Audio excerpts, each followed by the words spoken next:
Today, Bank Keeper lives. The DFA Daily to the 11th of August 2021.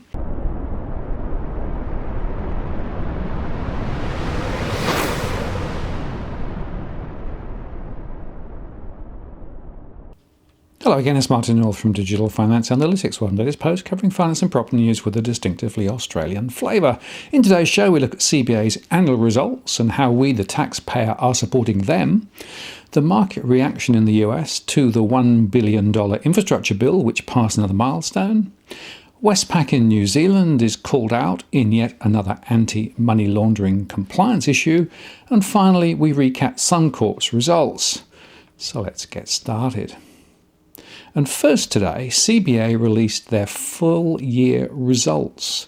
Statutory net profit after tax was up 19.7% on financial year 20 to $8,843 million after significant volume growth in business lending, home lending and household deposits. But the profits were supported by a number of one-off asset sales, as well as a 78% reduction in loan impairment expenses and provisions, down to $554 million. Net interest margin across the group dropped 4 basis points to 2.03%, and that's despite 4 basis points lift from access to the RBA's term funding facility, and of course high reliance on cheap call deposits. In other words, RBA actions boosted their bottom line. CBA said, looking ahead, we expect a number of headwinds to impact group net interest margin in the next financial year. These headwinds include the continuing low rate environment, price competition across both lending and deposit products, unfavourable mix of impacts of customers switching to fixed rate home loans and higher rate deposits and higher liquids. These headwinds will be partially offset by the benefit of lower funding costs from the RBA's term funding facility. Costs were 2% higher over the year, excluding remediation costs, with staff expenses up 4%, occupancy and equipment up 6%, and IT costs 1% higher. Their cost-income ratio on a cash basis was 47%. Mortgage arrears at 90 days were 0.64%, and they said the small increase in home loan arrears was primarily due to the completion of the original COVID-19 loan deferral program in March 2021, and further modest increases are expected in coming months. Credit card and personal loan arrears reduced due to improved economic conditions and benefited from customers reducing balances during the year. They said the group has a strong capital position with CET1 capital ratios as of 30th of June at 13.1%, which is well above APRA's unquestionably strong benchmark of 10.5%. And during the year, the group's CET1 capital was supported by profits generated in the ordinary course of business, call that organic capital if you like, as business fundamentals remained strong. The benefits of proceeds also helped received from, for example, the sale of BoCom Life, ComInsure Life, and other previously announced divestments. Customer deposits increased by $59.8 billion during the year, and the group continued to satisfy a significant portion of its funding requirements from customer deposits, with the deposit ratio being 73%. As at 30th of June 2021, the group had accessed $51.1 billion of funding provided through the RBA's 3-year term funding facility, the TFF. In other words, cheap money provided by the RBA. A final dividend of $2 a share, fully franked, was determined, taking the full year dividend to $3.50. And the final dividend payout ratio was 71% of the bank's cash earnings, or around 75% after normalising for long-run loan loss rates.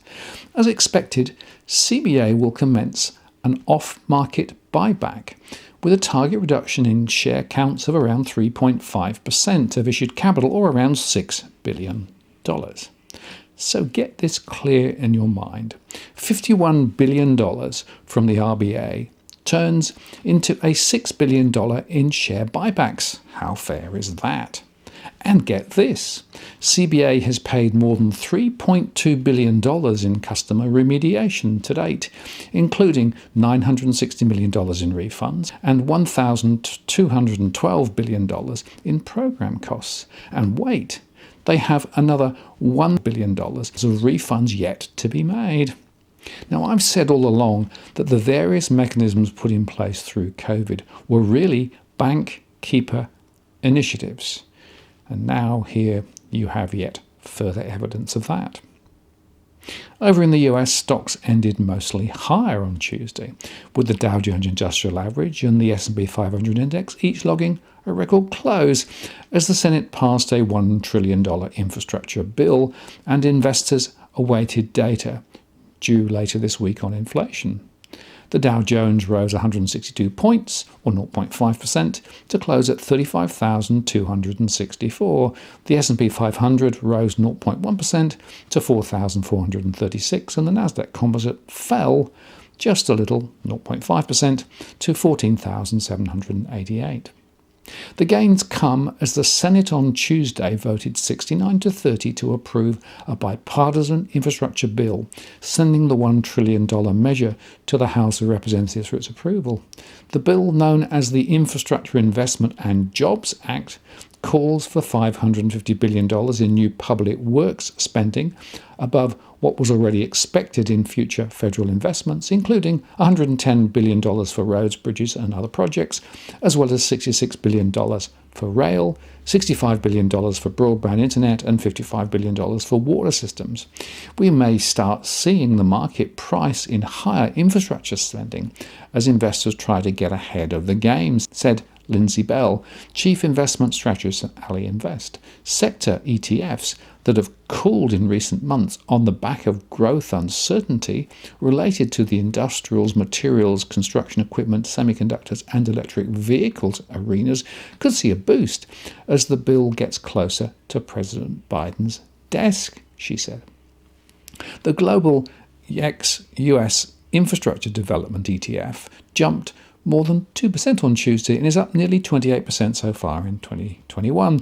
Construction equipment maker Caterpillar, seen as a beneficiary of increased infrastructure spending, rose 2.5% to lead Dow gains. A fight looms, however, over a $3.5 trillion Democratic-backed package of additional spending that House Democrats have said must first be passed under budget reconciliation before considering the infrastructure package. Meanwhile, inflation data, including the release on Wednesday of the July Consumer Price Index, were expected to be in the spotlight. Economists look for year-over-year inflation to ease to 5.3% in July from 5.4% in June, with the core reading, which excludes volatile foods and energy prices, seen easing to 4.3% from 4.5%. But if the actual numbers come in above those expectations, then we may finally see the stock market start to fear inflation and the tapering that could come with it. So far, dips in the indices have been bought and the S&P 500 is on a long winning streak, but further improvements in employment data or a jump in inflation would probably bring tapering forward, giving equity market bulls an excuse to lighten up their position. A weak reading, however, would see markets break to new highs on expectations that tapering would be pushed back. And the CPI reading could affect the timing of the Federal Reserve's decision to set out a roadmap for tapering its monthly asset purchases at either the central bank's Jackson Hole, Wyoming symposium or the September policy meeting.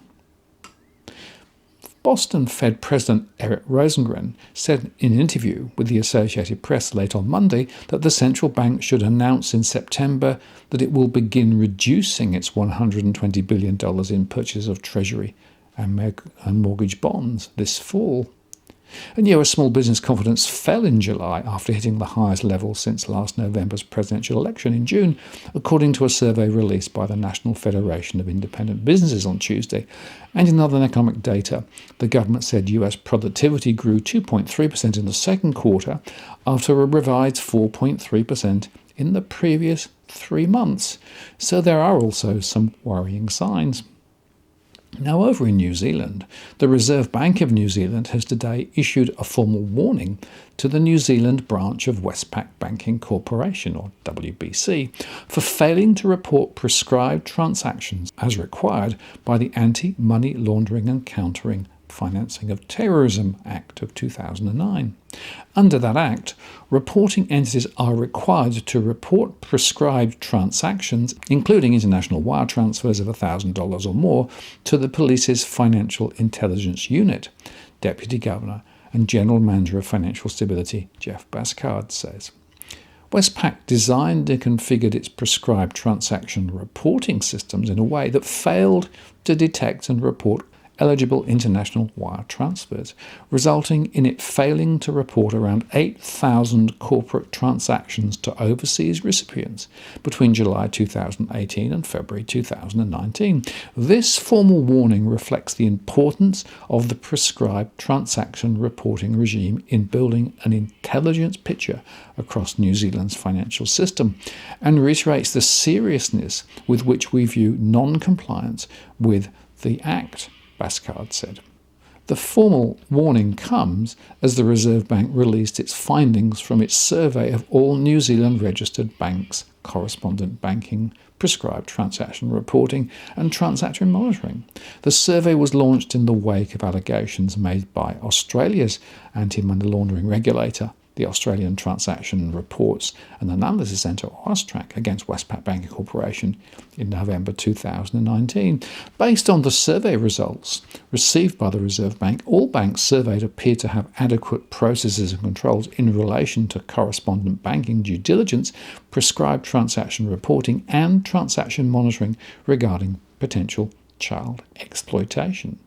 But Westpac New Zealand Limited were assessed separately as part of a scheduled statutory on-site inspection by the Reserve Bank's anti-money laundering supervision team.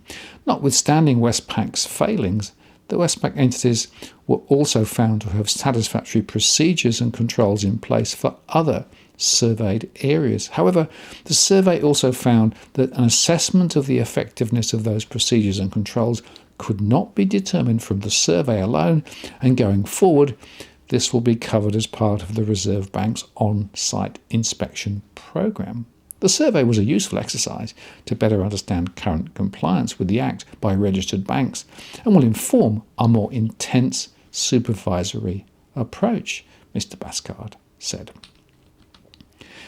And finally now to Suncorp, where although total lending slipped, new housing loans were up, boosted by efforts to improve the broker experience. Suncorp Group posted $1 billion in group cash earnings for the 2021 financial year.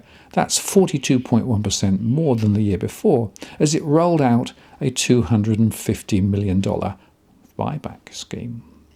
A net impairment release of $49 million reflected a $60 million reduction in the collective provision for loans going bad, of course, due to the improvement in economic conditions since the outbreak of COVID-19. In addition, the group obtained funding via the Term Funding Facility, thanks to the agreement with the RBA. As at the 30th of June 2021, the group had drawn down $4.12 billion, compared with $1.1 billion in 2020 of the facility, and the interest is charged at a fixed rate equivalent to the official cash rate at the time the respective portion of the facility is drawn down, as presented within its interest expense category. The repurchase agreements entered into under the Term Funding Facility require the group to pledge eligible collateral, which includes self-securitized residential mortgage-backed securities, and as at 30th of June, $5.4 billion, compared with $1.4 billion in 2020, of RMBS were pledged as collateral.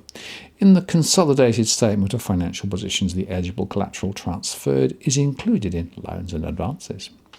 And shareholders also benefited from a fully franked final dividend of 40 cents per share, bringing the total financial 21 year payout to 66 cents per share.